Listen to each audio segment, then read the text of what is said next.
Hello and welcome to the Thursday, February 6th, 2025 edition of the SANS Internet Storm Center's Stormcast. My name is Johannes Ulrich and today I'm recording from Jacksonville, Florida. Well, today I wrote up some of these toll smishing attacks. You probably got a few of them yourself over the last year or so. The setup is always the same. You're receiving a smishing a message telling you that, hey, you're overdue in paying the tolls, the highway tolls for your car, and it offers you a link to then pay the tolls. Now, the attackers here are pretty good in sort of customizing these messages somewhat. For example, myself living in Florida, I am usually receiving messages on my Florida phone number that refer to sunpass, the Florida toll system. The domains being used here often use sunpass as part of the host name. So a typical host name would be sunpass.com, then a dash followed by some random characters. And that's something that you may be able to use to detect users in your network that may have fallen for one of these scams. Take a look if there are any DNS lookups or HTTP requests for anything where the domain name starts with com-. We do see about 100 to 500 of these domains being registered daily. I don't think block lists are that effective because these domains are very ephemeral. They use them only for a very short time. But in hindsight, it may help your users if you identify anybody who may have clicked on one of those links. Very importantly, with these links, they usually tell you to reply to the message with a Y. This is in order to make it more difficult for phone companies to identify these messages. That way, the message looks more organic in the sense that there is traffic going forth and back to the number. In my case, and that's very typical for some of the messages I've seen, the number was actually a Philippine number, which makes it pretty obvious that it's bad. But on a mobile device, where it's often not that visible, it's somewhat easy for a victim to fall for these scams if they use tolls a lot and maybe expect a message like this. Always remember that for most recipients, these messages don't work, but there are always a couple people who are just essentially being caught in a bad moment and are then clicking and falling for these scams. On the little postscript here, I also saw some that used tax dash for tax scams. So that's definitely used as well. Maybe not quite as common right now as the toll messages, but well, maybe we'll see more of that shortly as we approach the tax filing deadline here in the US.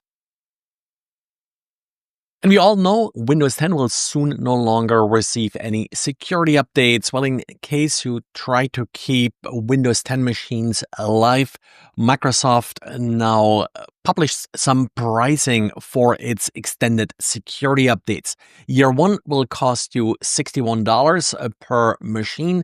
So maybe that's an incentive to upgrade to Windows 11. But as always, Windows systems with older versions tend to keep hanging around. We've seen this with Windows XP, certainly Windows 7 somewhat, hopefully a little bit less with Windows 10. And in the future, of course, that's an issue that will continue to come back. So better take notes and make sure you know what versions of Windows you need to keep alive and on what systems you may need to keep them alive.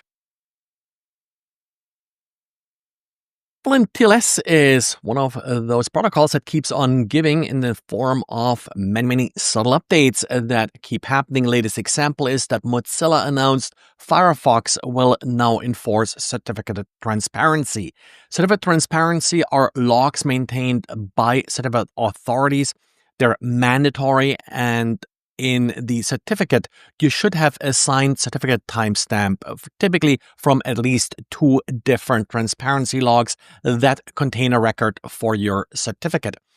If these SCTs, these signed certificate timestamps, are not in your certificate, then Firefox will no longer trust the certificate. I believe actually Google Chrome and Safari have already been doing some form of this.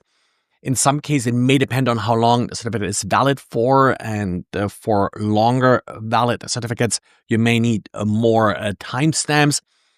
The big issue here are internal certificate authorities, which often don't have certificate transparency logs.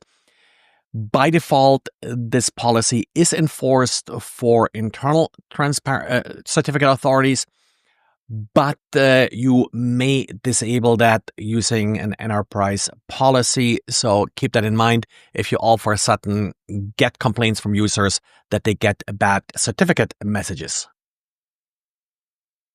And then we got a couple of updates to talk about. First of all, Veeam, the backup solution. Well, a common participant here in the show, you may call him a friend of the show.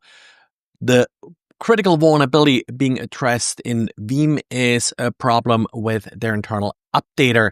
It doesn't verify the software properly, so there's a machine in the middle attack here that would allow an unauthenticated attacker to execute arbitrary code, essentially by inserting a malicious backup. And then we also have an update from Netgear for its Nighthawk Pro gaming router. Again, arbitrary code execution is possible here.